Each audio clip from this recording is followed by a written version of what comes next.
Buenos días, ¿cómo están? Buenos días, profe.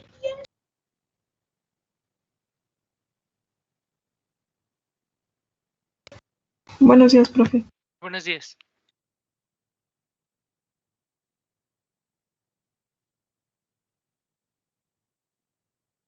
Vamos a continuar con un nuevo tema. Para esto voy a compartir mi pantalla.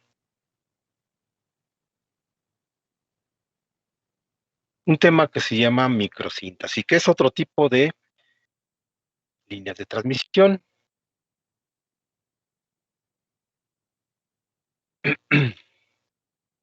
Creo que ya pueden ver mi pantalla, ¿verdad?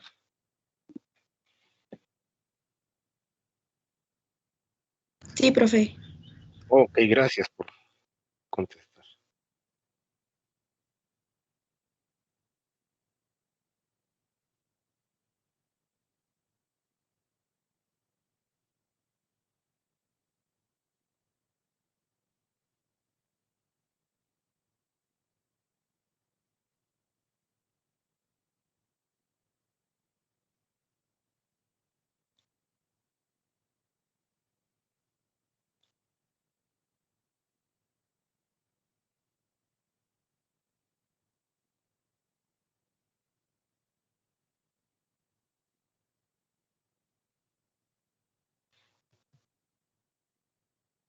Bien, entonces recordarán que la sesión del miércoles estuve comentándoles acerca de lo que son las famosas guías de onda.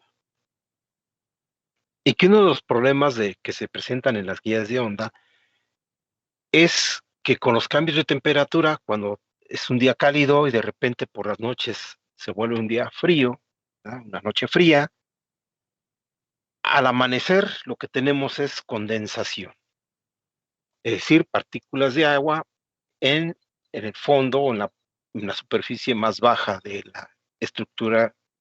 Podría ser rectangular o circular, dependiendo cuál tipo de guía de onda se esté utilizando. Y que una de las soluciones o la solución eh, más tangible que se puede llevar a cabo es introducir aire seco comprimido dentro de lo que es, en este caso, el hueco que conforma la estructura de la guía de onda. Y con eso evitar que se tengan objetos extraños que cambien o desvíen la trayectoria de la señal que sabemos que se está transportando a través de rebotes internamente dentro de la misma. Entonces por ahí a alguien se le ocurrió hacer lo siguiente. Sabemos que en la guía de onda rectangular, por ejemplo, tenemos longitudes una larga, que ponemos en este caso con la literal A, y la longitud más corta del rectángulo que utilizamos con la literal B. Sabemos que en la guía de onda solamente podemos transmitir dos modos, que es el transversal eléctrico y el transversal magnético.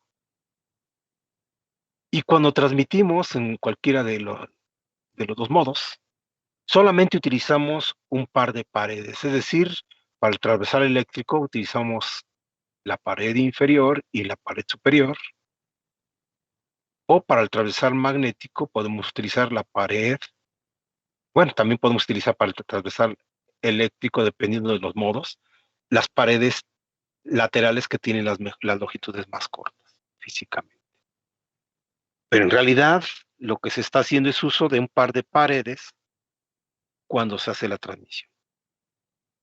Entonces a alguien se le ocurrió por ahí decir, bueno, si yo pongo una estructura de metal o una placa de metal en la parte superior y una en la parte inferior, pues entonces le quito estas que están aquí y no tiene ningún sentido ponerlas, dado que solamente para ciertos modos de propagación solamente utilizo o necesito un par de conductores.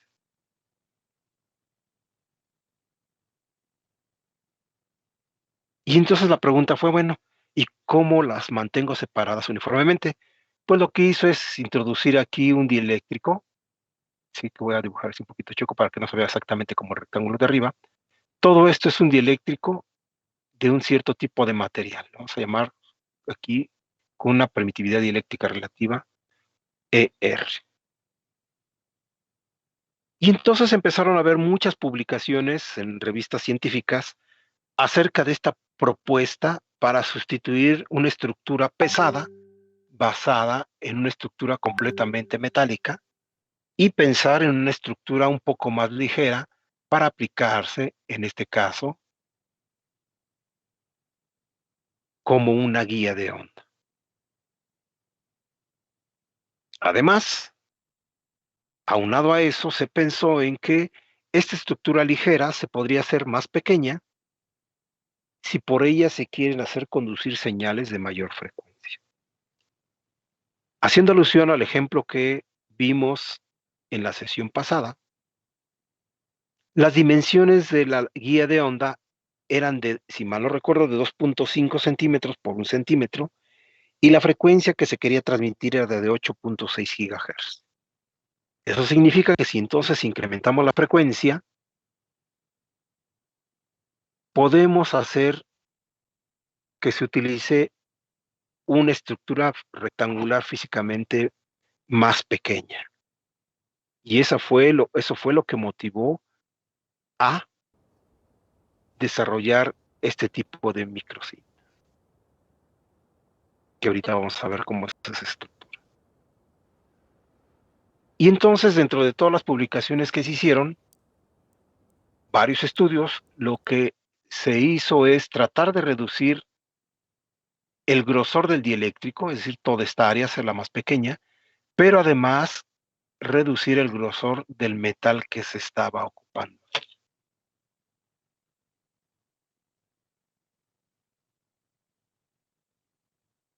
Permítame un segundo, alguien quiere ingresar.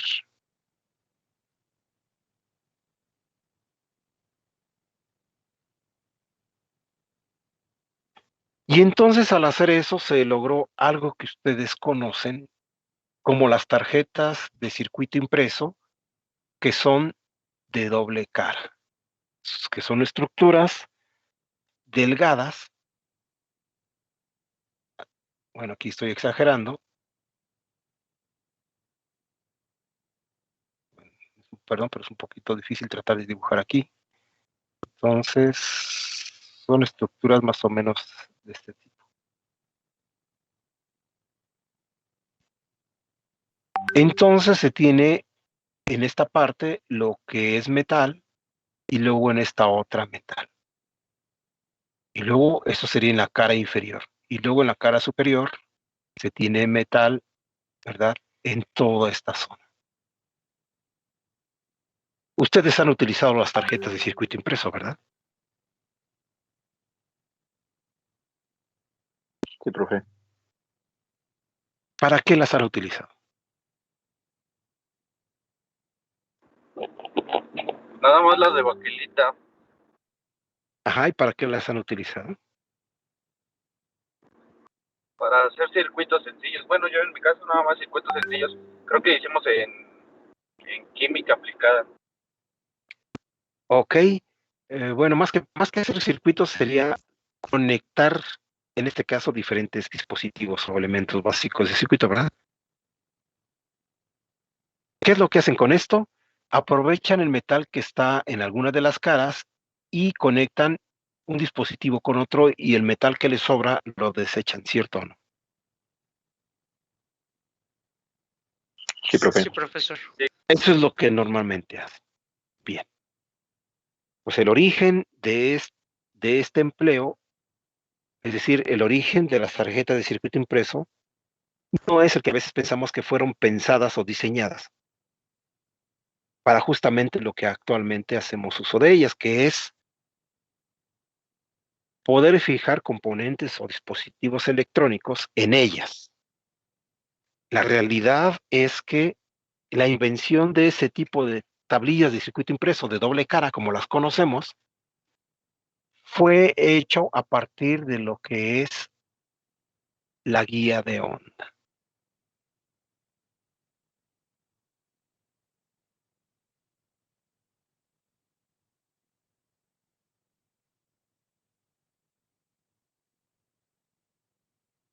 Es decir, entonces, esas famosas tarjetas de circuito impreso que nosotros utilizamos para conectar los circuitos o dispositivos no fueron hechas para tal y por tanto generan una gran cantidad de problemas que comentaré más adelante. ¿Por qué razón?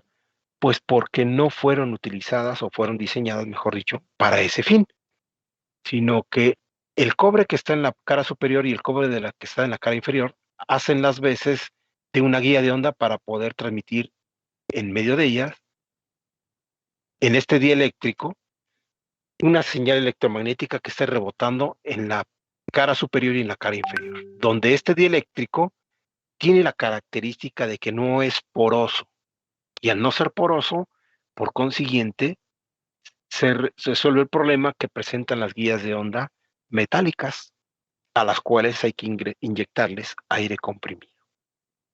Aquí no se necesita eso porque ya lleva un dieléctrico sólido que no debería permitir que se depositen partículas ajenas a él.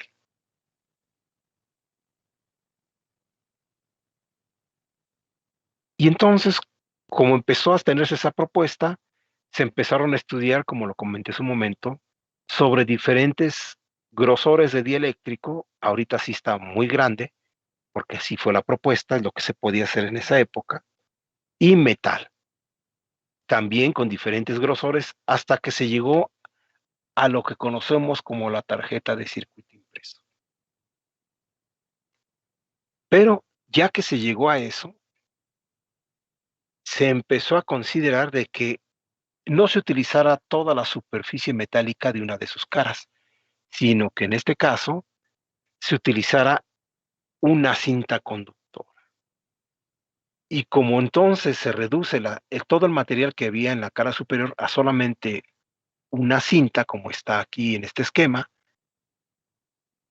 a, esta, a este tipo de línea de transmisión se le asignó el nombre de microstrip. Microstrip, bueno, micro porque viene la palabra pues, pequeño, ¿verdad? De algo que es muy pequeño, y strip, pues que quiere decir que es una cinta. En nuestro idioma, uno se refiere a este nombre como microcinta. En la literatura, en la mayoría de la literatura, inclusive en el Internet, en el YouTube, que a veces ustedes acostumbran, en este caso, consultar cosas, lo van a encontrar como microstrip. Entonces, todo el cobre que había aquí se ha eliminado y se ha dejado un cierto ancho. Pero bien, Yéndonos directamente a lo que es la parte física de este tipo de estructuras, entonces una vez que se hicieron diferentes estudios, diferentes investigaciones que se publicaron respecto a pérdidas, o sea, lo que son atenuaciones, cambios de fase, etcétera, muchos estudios científicos, se pudo llegar a lo que ustedes ahora pueden conseguir en las tiendas de electrónica, que son las tarjetas de circuito impreso de doble cara. ¿En dónde? Todas esas tarjetas que encontramos de manera comercial cumplen con las características que establece un estándar.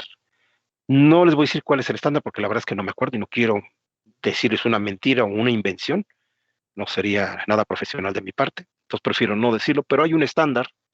Es un IPC, pero no recuerdo el número, para no errar, prefiero no decirlo. Pero hay un estándar que establece cuánto debe ser, en este caso, el grosor del dieléctrico, que en la literatura y en la mayor parte donde ustedes vean un análisis o hablen acerca de lo que son las microcintas, van a ver que está, en este caso, especificada a través de la letra o la literal H. H porque es de high o de altura. Muchos dicen que es la altura del dieléctrico. Yo particularmente no me gusta utilizar la palabra altura, aunque sí de ahí viene la literal H, de high en inglés, ¿no? Yo prefiero decir el grosor del sustrato dieléctrico. Pero quien diga la altura, bueno, pues es válido. Lo que pasa es que si esta la giramos 90 grados, pues ya no es altura, ¿verdad? Si esta la giramos 90 grados, pues ya no queda altura del dieléctrico. Por esa razón no me gusta usar esa palabra, pero bueno, no voy a ir en contra de las costumbres que ya se tienen. Entonces, pero bueno, aunque no le llamen altura o le llamen ustedes grosor, que es lo más apropiado para mi punto de vista, la letra, la literal H, se utiliza siempre para, en este caso, denotar que se refiere a qué tan grueso es, en este caso, el sustrato dieléctrico, que va a tener una permitividad dieléctrica relativa. Por debajo de él va a haber un, una, una zona o un área de metal que particularmente pues es cobre, sabemos que es cobre, y que por lo general se utiliza como plano de tierra. Y en la parte superior se reduce toda esa área a solamente un trozo de largo y con cierto ancho, donde a ese ancho la literal que también se utiliza es la literal W, porque en inglés pues sabemos que es, en este caso, la literal que denota lo que es la palabra wide, es decir, la altura, la anchura. Y también otro parámetro que es muy importante que establece el estándar es el grosor, en este caso, del cobre que utiliza tanto la capa que está en la parte superior como la capa que se encuentra en la parte inferior. Y para, en este caso, referirse a ese grosor, utiliza la palabra T minúscula que viene de thickness. ¿Ok? Bien, el estándar comercial establece que el grosor del dieléctrico se encuentra o debe encontrarse entre un valor de 1.5 y 1.6 milímetros. Si ustedes tienen por ahí en sus cajas de herramienta, ¿verdad? O por ahí donde tienen guardados sus cosas relacionadas con la electrónica, su tarjeta de circuito impreso y además tienen un vernier, con una regla es un poco más difícil de poderlo medir. Lo pueden hacer, yo no digo que no, más o menos pueden dar una idea de medirle, pero si utilizan un vernier o un micrómetro es más fácil de poder medir ese grosor. Pero bueno, pues es lo que establece el estándar. Ahora, ese grosor solamente abarca, si se fijan aquí como está acotado, de donde está la frontera entre el metal y el dieléctrico. Es decir, no es todo el grosor de la placa, es decir, no mido desde el grosor del, del metal de una de las caras al grosor del metal de la otra de las caras, sino que es auténticamente solo y exclusivamente el grosor que corresponde a la zona del dieléctrico. Me dice entonces el estándar que comercialmente las tarjetas de circuito impreso que yo voy a comprar en cualquier tienda de electrónica, tanto en Estados Unidos como en México o en cualquier parte del mundo, que están adoptadas a este estándar, deben tener un grosor entre 1.5 y 1.6, que es la tolerancia que más o menos les dan. Entonces yo puedo dar por hecho que pues tiene un grosor de dieléctrico de ese valor. Respecto al grosor del material que se utiliza conductor, que en este caso es cobre, la forma de medición es un poco extraña. Lo que se tiene en este caso es una pulgada cuadrada de área, es decir, una pulgada por una pulgada, y el valor que resulta de tener, por ejemplo, en un recipiente, 1 onza de cobre líquido,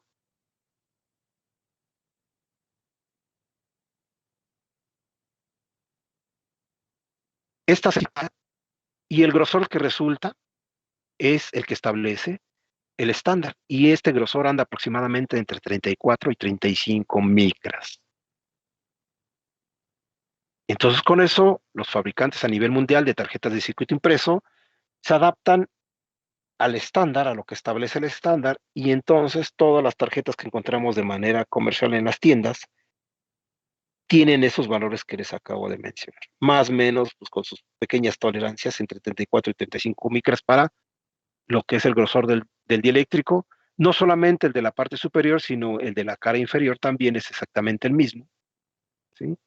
Y un grosor, del metal, y un grosor de dieléctrico de 1.5 a 1.6. Entonces, con eso cumplen con lo que es el estándar.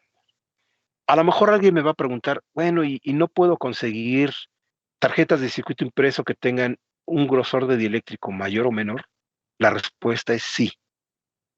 Hay otras medidas por ahí que no son tan comerciales, que se utilizan sobre todo para aplicaciones muy particulares y con diferentes tipos de dieléctrico, que en un ratito más voy a comentar al respecto.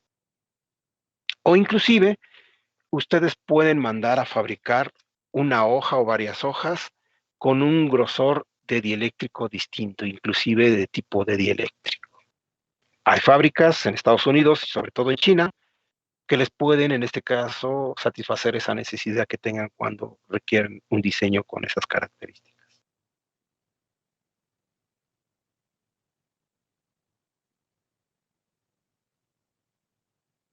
Pero entonces, si hablamos acerca de lo que son la medida estándar, pues esa que les acabo de comentar.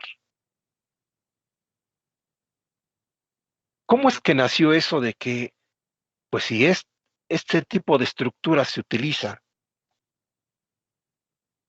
actualmente para poder colocar ahí mis componentes electrónicos?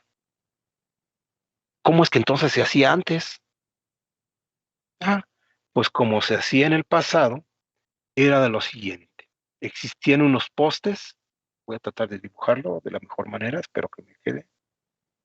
Existían postes desde así delgaditos, que tienen aquí una especie como de orejitas, que serán las terminales. Inclusive todavía los pueden encontrar por ahí en las tiendas de electrónica.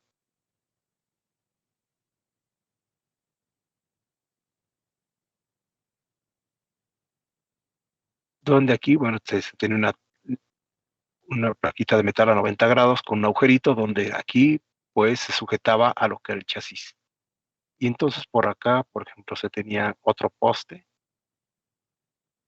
El número de orejitas de estas que estoy dibujando, pues variaba dependiendo de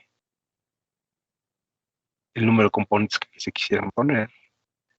Sí, se hacía exactamente esto.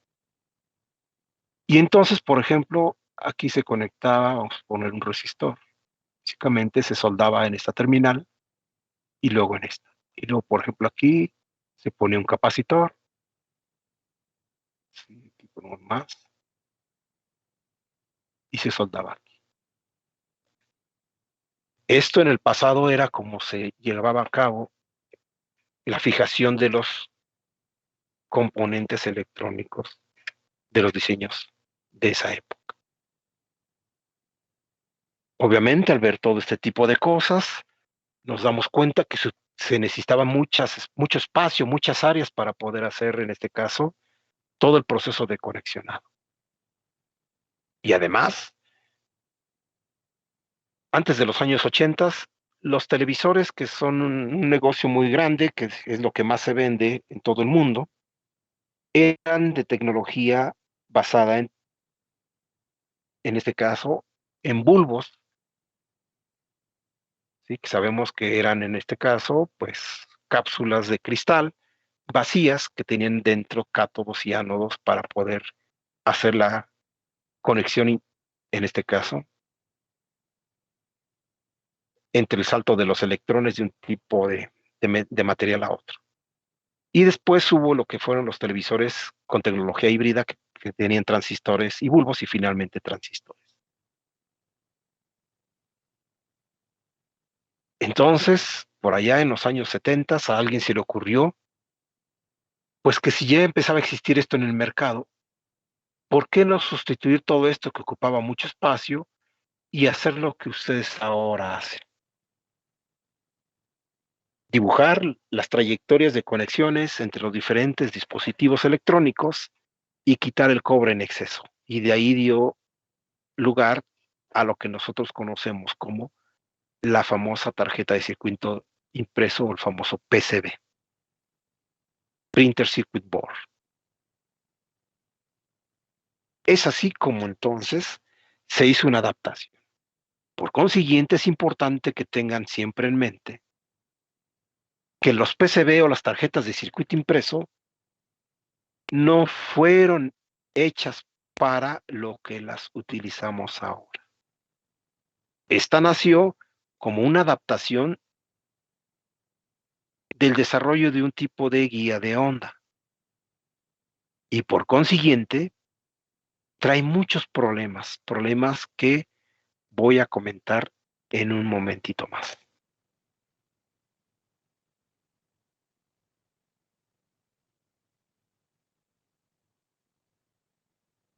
Entonces se migró de conectar en postes y utilizar muchas áreas a algo más compacto.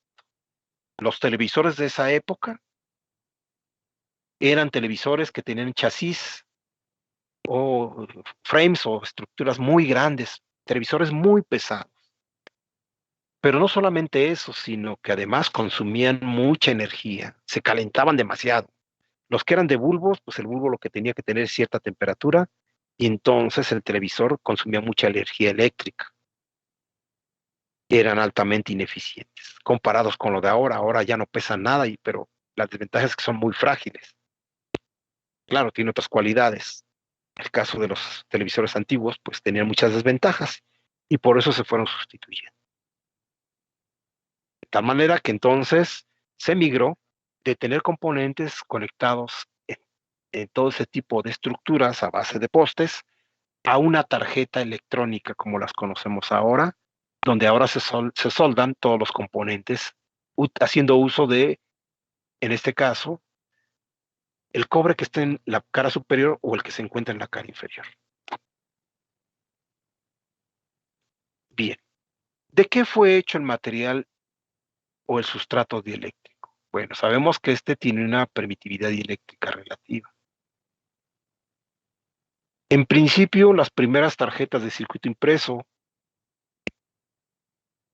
que se empezaron a fabricar con fines de migrar todos estos conexionados a una estructura más compacta y mejor ordenada, utilizaban un dieléctrico que se conocía como fenol.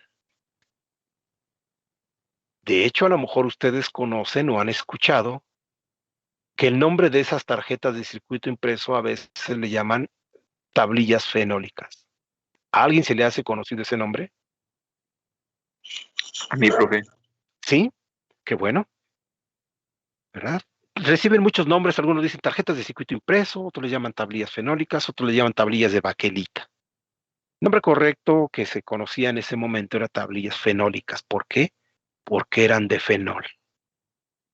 El fenol es un dieléctrico que era muy bueno, que tenía una permitividad dieléctrica relativa, es decir, una ER de aproximadamente entre 4.2 y 4.9. Recuerden que tiene valores, en este caso, adimensionales.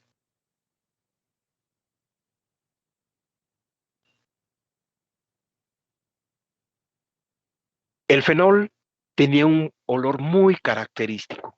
Ahora ya no las hay. Seguramente si encontramos por ahí luego las chacharitas que venden en el centro, tablillas antiguas que por ahí todavía le conserva, que están hechas de fenol y tienen un olor, cuando es nueva, esa tablilla, o cuando era nueva, tenía un olor muy característico. Yo recuerdo que en mis primeros años de que empecé a meter manos en electrónica, iba a las tiendas que se encuentran ahora ahí en República El Salvador, ahora venden un sinnúmero de cosas, pero todavía existen algunas que otras tiendas antiguas que tienen más de 30 años ahí y que siempre se han dedicado a vender componentes electrónicos.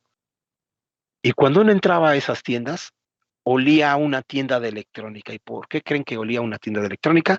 Porque olía al fenol de las tablillas de circuito impreso.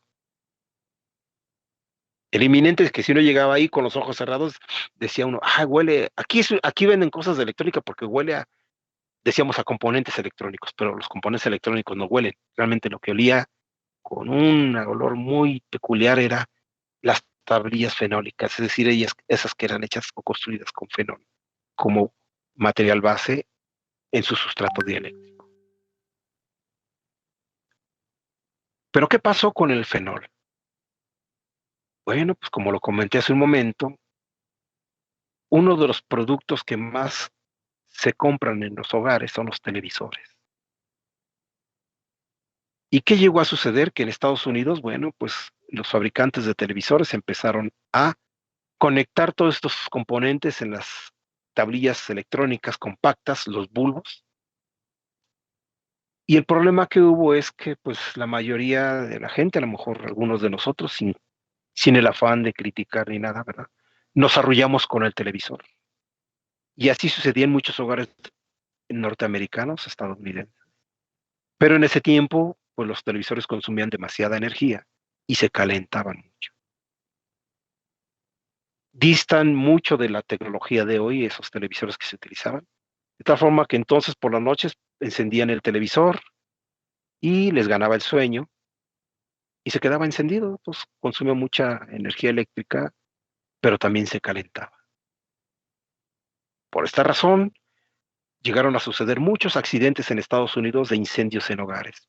Hacían las investigaciones y resultaba de que, pues el televisor se quedaba encendido por mucho tiempo sin supervisión de, en este caso, los dueños o los televidentes, y entonces la temperatura que alcanzaban los filamentos de los bulbos para poder, hacían que circulara mucha corriente por las pistas con que se conectaban y se calentaban las pistas.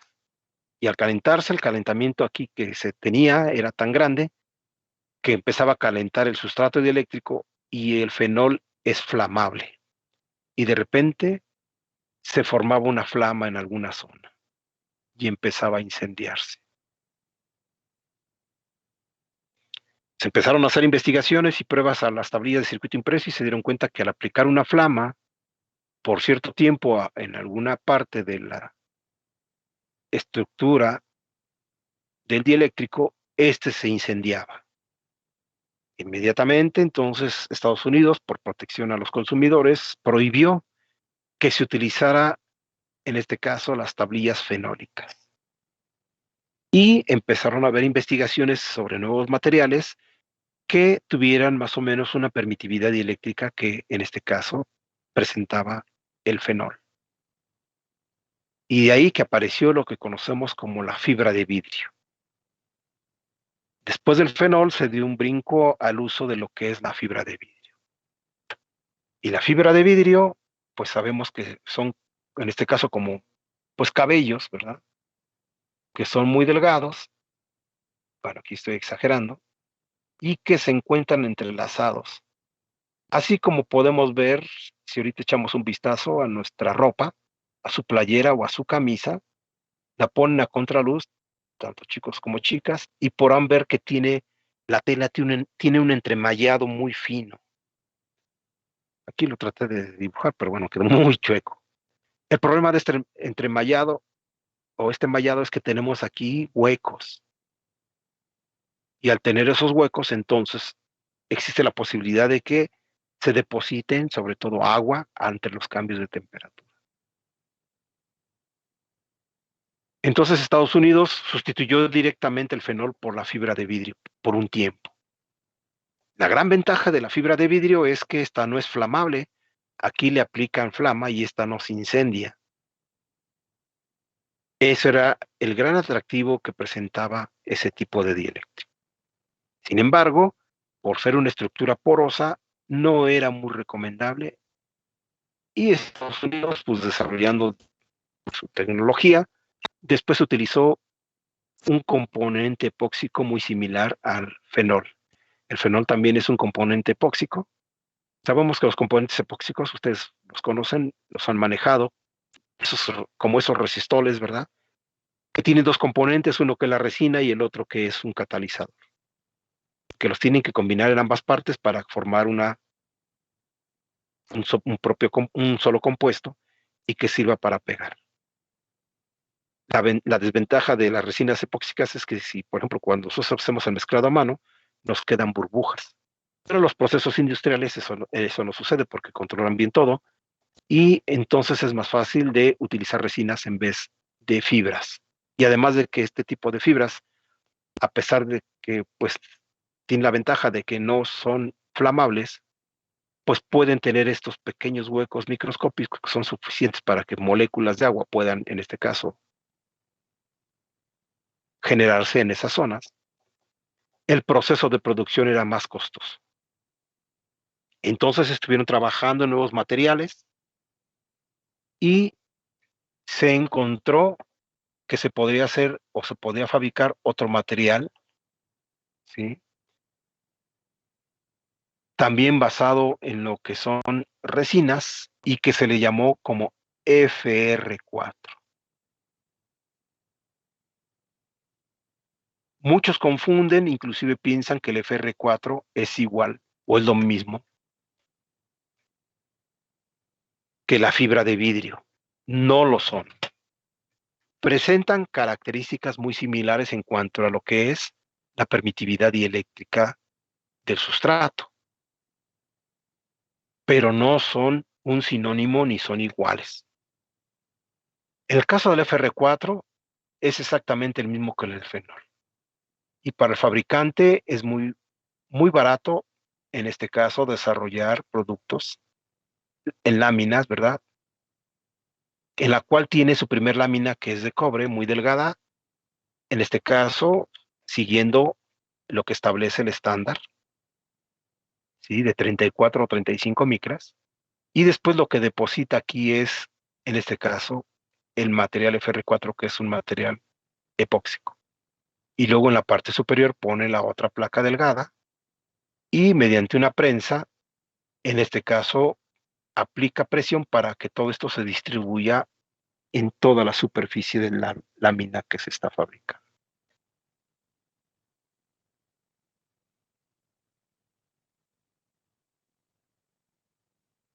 ¿Qué quiere decir eso de FR4? Como es un material sintético y fabricado con, en este caso, epoxi, FR4 viene de las siglas de Flammability Rate o grado de flamabilidad. Dentro de la industria de los sustratos dieléctricos existe FR1, FR2, FR3, FR4, FR5, FR6, FR7.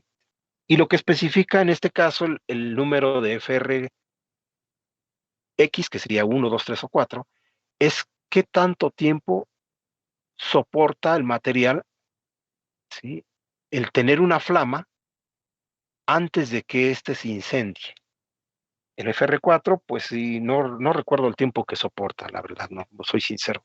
Pero es uno de los materiales que más soporta, más aguanta. El FR1 se puede incendiar muy rápidamente, por eso no se utiliza FR1 y no se utiliza FR4. Y los valores de FR4 de permitividad eléctrica difieren, andan entre más o menos entre 4.5 y en algunos casos llega hasta 4.9. Yo cuando hago algunos cálculos y simulaciones utilizo el promedio más o menos 4.7. Y entonces esa es la solución que le dio Estados Unidos a ese problema. Problema de que sea altamente flamable, el que si es fibra de vidrio, pues le sea costoso y además aquí tenga las desventajas de que tiene, en este caso, pequeños huecos microscópicos, también se le quitó. Y hacer un proceso más económico. Aquí en México se fabrican tablillas de circuito impreso, sí, hay empresas que las fabrican, pero desafortunadamente utilizan como dieléctrico la fibra de vidrio. ¿Cómo puedo distinguir entre el material dieléctrico de un fenol, una fibra de vidrio y un FR4?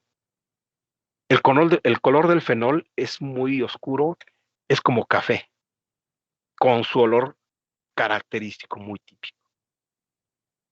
La fibra de vidrio no huele a nada y el FR4 tampoco huele a nada.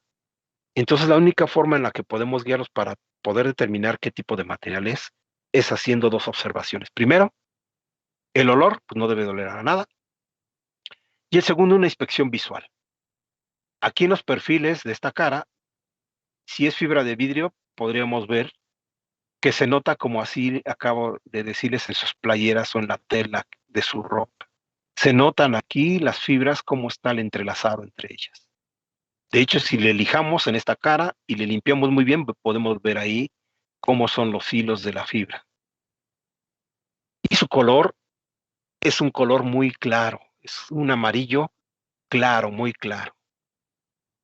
A diferencia del FR4, es una resina que es completamente heterogénea, es decir, uniforme, y no se le notan estos hilitos. Si la lijamos y la limpiamos muy bien, vamos a ver que es una parte sólida. Y su color también es amarillo, pero es un amarillo un poquito más oscurito, muy ligeramente oscuro. Entonces pueden checar en un momento que tengan más tarde qué tipo de material es la tablilla de circuito impreso que ustedes tienen en sus cajas de herramientas. ¿Alguna pregunta que tengan al respecto de lo que he estado comentando hasta ahorita? Yo sé que a lo mejor hay todavía muchas, pero voy a ir disipándolas poco a poco. Pero de respecto a lo que hasta ahorita he comentado, ¿alguien tiene alguna pregunta?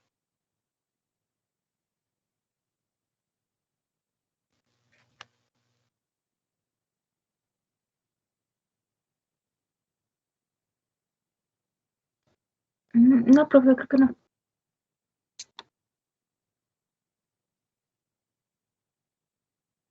Ok, gracias por contestar. ¿Qué pasa si la longitud de esta cinta, bueno, ahorita vamos a ver, comentar algo respecto a esto. Bueno, primero lo voy a comentar para que no se me vaya a pasar. Entonces, lo que se hizo es, de toda la estructura de cobre que se tenía en la cara superior, reducirla para solamente generar una cinta, y por eso llevó el nombre de microcinta. Y esta es la cinta conductora, con un cierto ancho. Ahora, la pregunta sería, ¿qué tan larga puede ser esta cinta? Que a final de cuentas ustedes le llaman pista, ¿verdad? A esas conexiones que ustedes hacen entre los diferentes componentes les llaman pistas, ¿cierto o no? Son como las del protoboard, ¿no, profe? Algo similar, nada más que el protoboard, pues puedes hacerlas por todos lados, pero en este caso, cuando utilizas un PCB o una tarjeta de circuito impreso, tú dibujas la trayectoria de por dónde o cómo va a ir la pista, que es en realidad la cinta. Bien, entonces, esa pista o cinta, ¿qué tan larga puede ser? Bueno, seguramente algunos de ustedes ya está llevando el curso de a la par, desafortunadamente lo llevó a la par de este que estamos viendo, que es el curso de radiadores o de antenas, pero se sabe de que si la longitud física o el largo de esta cinta o pista es equivalentemente, voy a decir nada más una cantidad, porque hay otras condiciones, a, a la longitud eléctrica de la señal que va a pasar por aquí, inclusive hasta un cuarto de longitud de onda, la señal que circula por aquí se radia. ¿Qué es eso de que se radia? Pues que se manda al aire, siempre y cuando la señal cumpla con una condición, que sea una señal variante con el tiempo. Si yo mando pulsos digitales por aquí, entonces son variantes por el tiempo, entre más frecuencia sea, más variantes, y entonces salen al aire, es decir, esta pista o esta cinta se comporta como si fuese un radiador o una antena no intencional. ¿Por qué se dice que es una antena no intencional? Pues porque yo no la estoy diseñando esa pista para que radie. Yo la estoy diseñando y la estoy poniendo ahí para que conduzca la información de un punto a otro. Pero entonces, cuando esto se radia, esto se convierte en una onda electromagnética. Pasa al medio y el medio entonces, en el medio se forma una onda electromagnética. Una onda electromagnética porque también está cambiando conforme está cambiando el tiempo. Y entonces mi pregunta es, ¿qué pasa si yo tengo un conductor sólido o un conductor, no tiene que ser forzosamente sólido, y este se ve expuesto ante la presencia de un campo electromagnético? ¿Alguien lo recuerda? ¿Alguien puede opinar?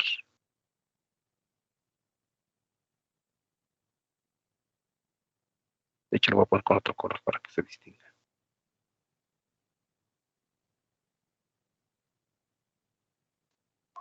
¿Se genera una corriente? Sí, aunque la palabra correcta sería inducir, ¿no? Bueno, Sí es correcta tu se idea, induce una se corriente. induce una corriente. Entonces, aquí vamos a tener una corriente inducida, puede ser hacia abajo o hacia arriba. Entonces, eso quiere decir que la señal de información que estaba circulando por esta pista se va a inducir en esta otra. Y si por aquí circulaba otra señal, entonces esa señal se va a ver interferida con la señal vecina que estaba aquí.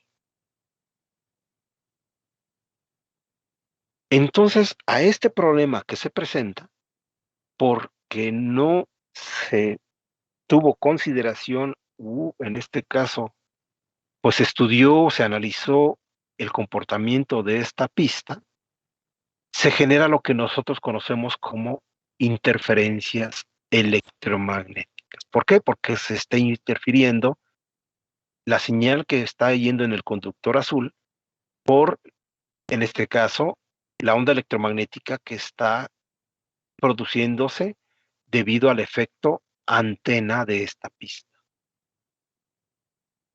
Aprovecho la oportunidad para hacerle publicidad.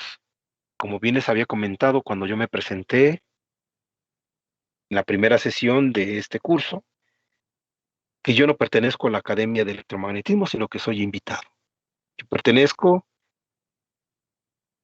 a la sección de estudios de posgrado de investigación y tenemos un laboratorio que se conoce como Laboratorio de Compatibilidad Electromagnética. Y particularmente yo hago investigaciones y estudios acerca de las interferencias que se presentan por las señales digitales, particularmente en pistas de circuitos impresos, que pueden ser del tipo radiado, como está aquí, o de otro mecanismo que se conoce como de interferencias conducidas. De hecho, el laboratorio en el que yo pertenezco se conoce como Laboratorio de Compatibilidad Electromagnética. Una palabra que asusta a muchos, electromagnetismo, pero que es muy bonito cuando se entiende.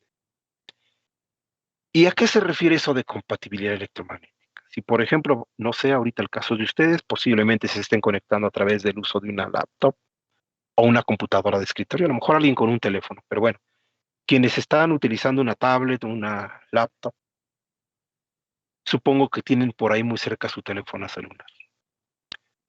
Si ahorita entrara una llamada a su teléfono celular, estando a menos de 1 metro, es decir, unos cuantos centímetros de donde está su computadora,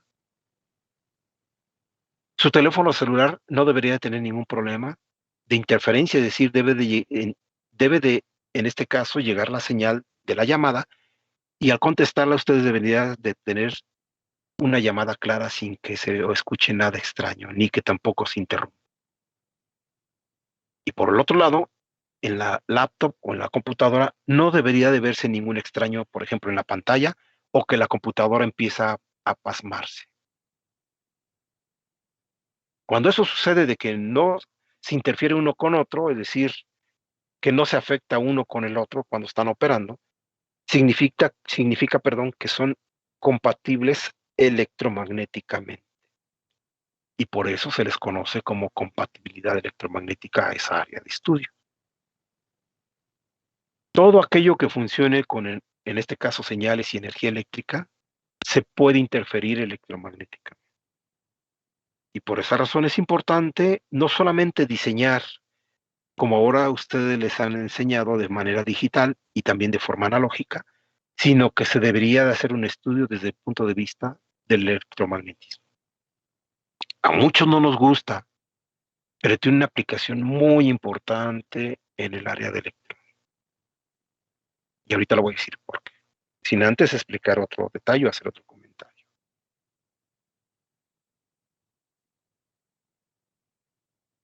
Entonces, ¿eso qué significa?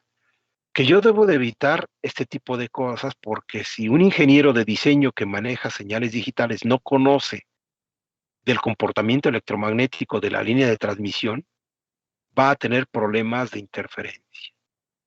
Y seguramente ahorita les quiero hacer una pregunta y espero que la mayoría me conteste si es que sí es posible. Si alguna vez les ha tocado que usando su teléfono celular, su tablet, o inclusive su laptop, la computadora de escritorio tal vez no tanto porque es la computadora de escritorio, a pesar de que a muchos no nos gusta porque es muy estorbosa, ya la vemos muy vieja y como que eso ya está medio obsoleto, ya todo ser más pequeño. Las computadoras de escritorio tienen mucha potencia y pueden desarrollar y procesar mucha información de una manera más robusta. Comparado, por ejemplo, con una laptop. El problema de las laptops es que todas vienen con dimensiones pequeñas, bajas capacidades, bajo funcionamiento. Y cuando ustedes hacen un programa que les dejen en la escuela, que sea iterativo y que tenga que hacer muchos cálculos, no sé si les ha tocado, que de repente la laptop o la tablet se pasma. ¿A qué me refiero con que se pasma? Que sucede lo que estoy ahorita aquí en pantalla. Que el proceso que estaban haciendo se queda como si fuese una fotografía, así como está ahorita la diapositiva, y el puntero de mouse puede mover como yo me estoy moviendo. ¿A alguno de ustedes les ha sucedido eso?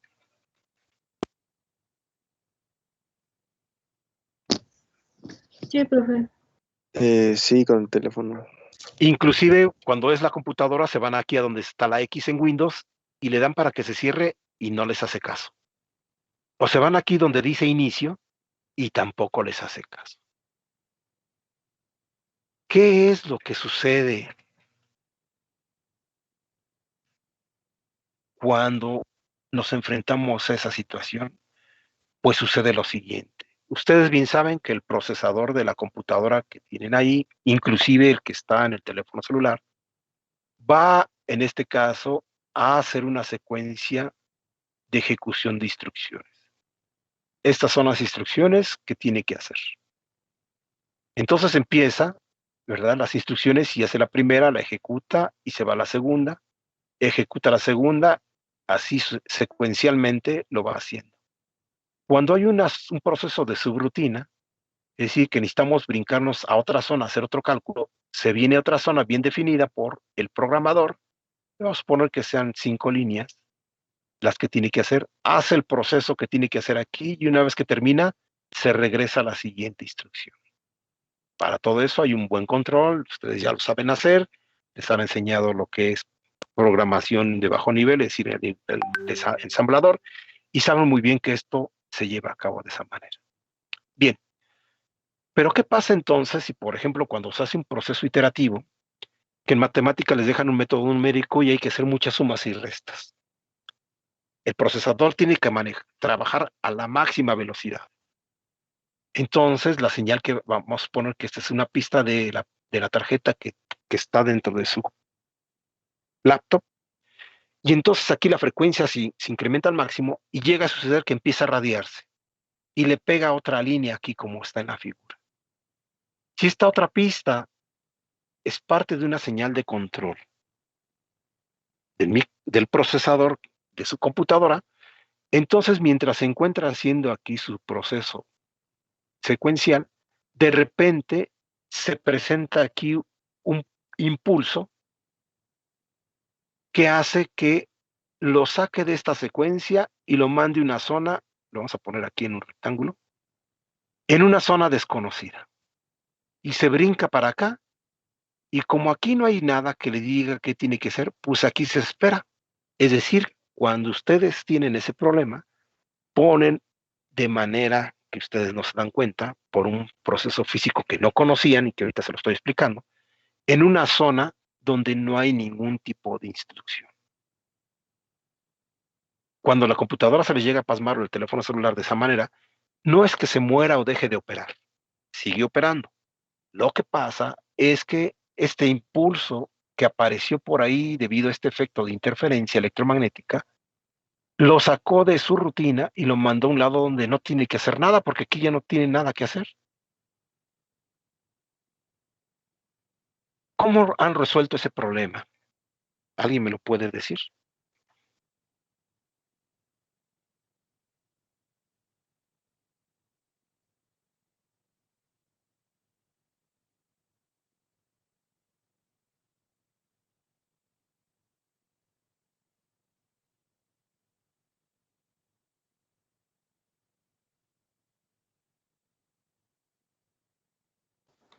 ¿Cómo han solucionado que se deje de estar pasmado y vuelva a funcionar? Reiniciándolo. ¿Cómo lo reinician? Le quitan la fuente de alimentación. Si es de baterías, le quitan la batería. Le aplican un reset forzado. Es decir, el reset más forzado que puede existir, que es quitándole, no dándole al botón de reset que tienen ahí, sino quitándole la fuente de alimentación. Vuelven a poderla operar y a lo mejor vuelve a pasmarse o puede ser que no se vuelva a pasmar. ¿Por qué? Porque todo este fenómeno sucede de manera aleatoria. Entonces, lo que nosotros hacemos particularmente, yo lo que hago de temas de investigación, trabajos de temas de tesis de licenciatura y de maestría, ¿sí? Es estudiar todos estos mecanismos, hacer pruebas e inclusive, bueno, detectar cuáles son las fuentes perturbadoras de origen que hacen que los sistemas tengan operaciones erráticas y proponer posibles soluciones para que no suceda esto que les he explicado. Entonces, lo que quiero transmitirles es que un ingeniero en diseño, en electrónica, no solamente debe de saber de lo que es la electrónica digital, que es lo que está ahorita en su máximo desarrollo, ni tampoco en la electrónica analógica, que es donde están los sensores y los transductores, etcétera. Sino que aparte el ingeniero de conocer eso debe de saber acerca de la teoría electromagnética.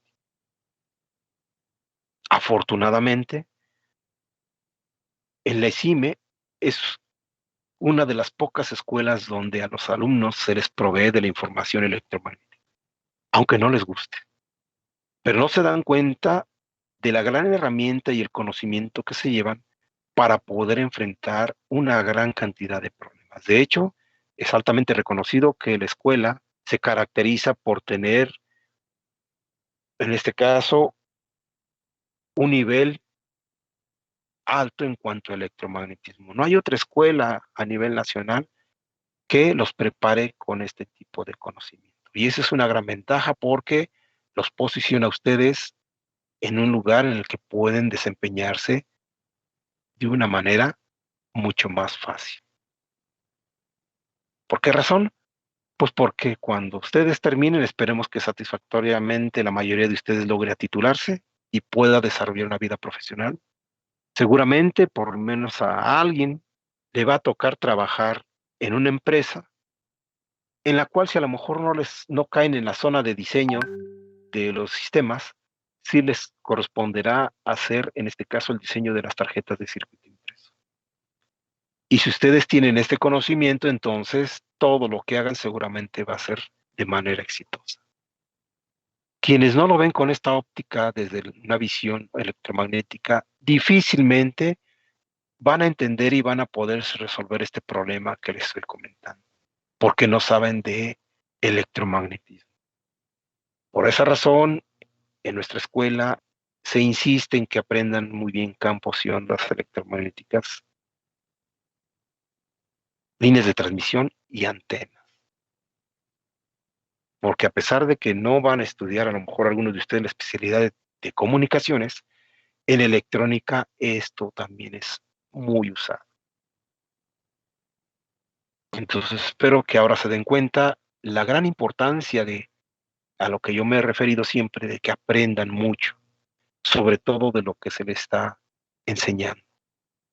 Si bien no se trata en este caso de ir a comprar componentes y armar, que es lo que a muchos les gusta andar soldando y que el cablecito por aquí y por allá, el conocimiento que se les está proveyendo es bastante valioso.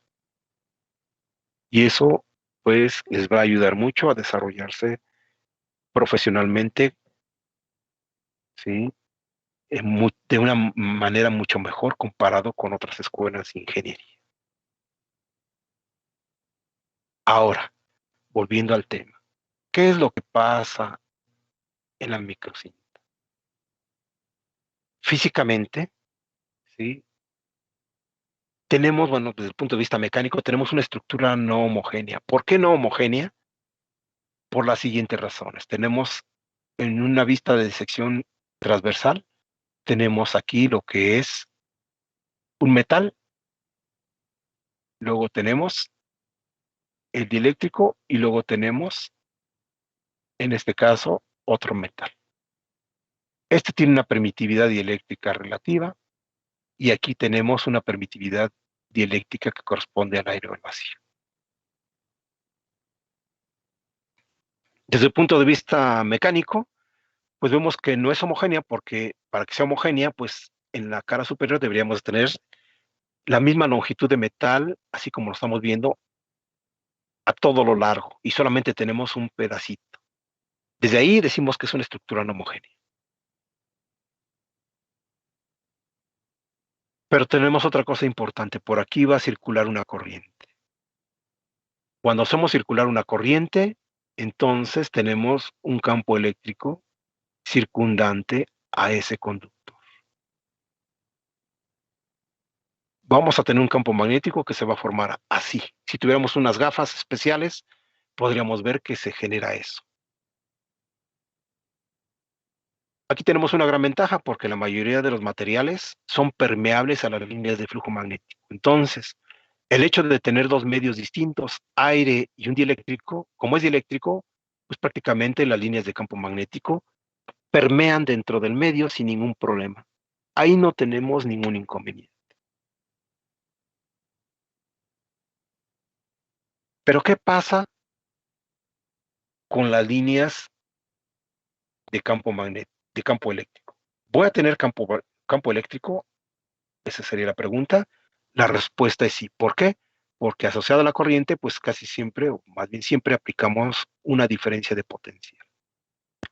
Así como lo estoy poniendo, una diferencia potencial donde vamos a tener un voltaje positivo en la pista y un voltaje negativo instantáneo en lo que estoy aquí poniendo como nombre de plano de tierra, que muchos así le llaman. Basándonos en las ecuaciones, la ley de Faraday nos dice que tenemos líneas de campo eléctrico que van a salir del conductor que tiene mayor potencial al de menor potencial. El metal, por debajo del metal de la pista superior, que es este, vamos a tener líneas paralelas que van a terminar en la placa que está en la parte inferior. Pero si aquí hacemos un zoom o un acercamiento, vamos a tener lo siguiente. Este sería el metal, este sería el dieléctrico y aquí tendría el otro metal. Voy a ponerlo aquí grueso para que se corresponda con este. Entonces este es metal, este es metal. Las líneas de campo eléctrico, aquí están las que acabo de dibujar, algunas de ellos. Pero ¿qué va a pasar aquí en estos perfiles? Va a venir el campo eléctrico aquí, va a encontrar un medio con frontera diferente y luego va a encontrar otra frontera diferente y aquí otra. Es decir, estas líneas de campo eléctrico se van a distorsionar. Van a tener una forma diferente a las líneas rectas que esperamos. Por eso decimos que es una estructura no homogénea. Entonces, desde el punto de vista electromagnético, desde la óptica electromagnética, como ingenieros de diseño en electrónica, en realidad lo que estamos generando cuando hacemos el conexionado entre diferentes componentes es la generación de campos eléctricos y magnéticos. Sería fantástico que consiguiéramos unas gafas o existieran unas gafas que nos pusiéramos y de repente miráramos en una tarjeta de circuito impreso de nuestra computadora y ver cómo hay infinidad de campos eléctricos y magnéticos en todas las conexiones. Sería fantástico. Pero desafortunadamente nosotros no vemos eso. Lo que estamos acostumbrados como ingenieros en electrónica es a manejar voltajes y corriente. Y jamás se nos pasa por la mente que lo que estamos haciendo es, al aplicar un voltaje y hacer circular una corriente por un circuito, es generar ondas electromagnéticas dentro del mismo.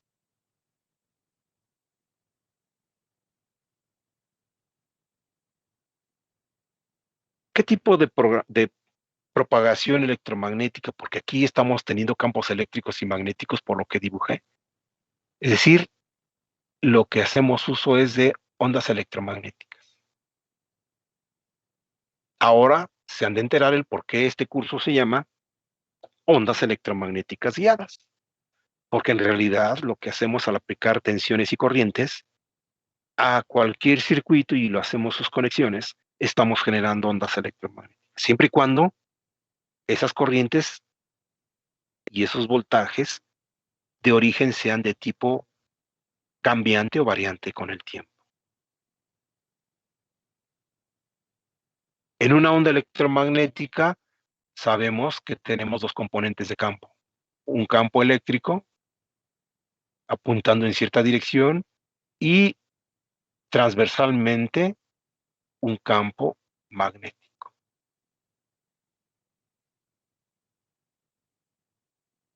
Entonces, debido a esto que acabo de explicar aquí, dado que el campo eléctrico sufre desviaciones, la línea de transmisión de microcinta no soporta completamente el modo TEM.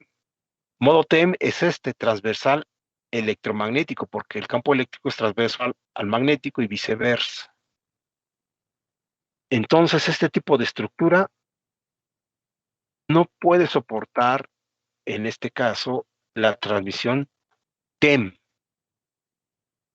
Lo que puede en este caso soportar es una cuasi-TEM.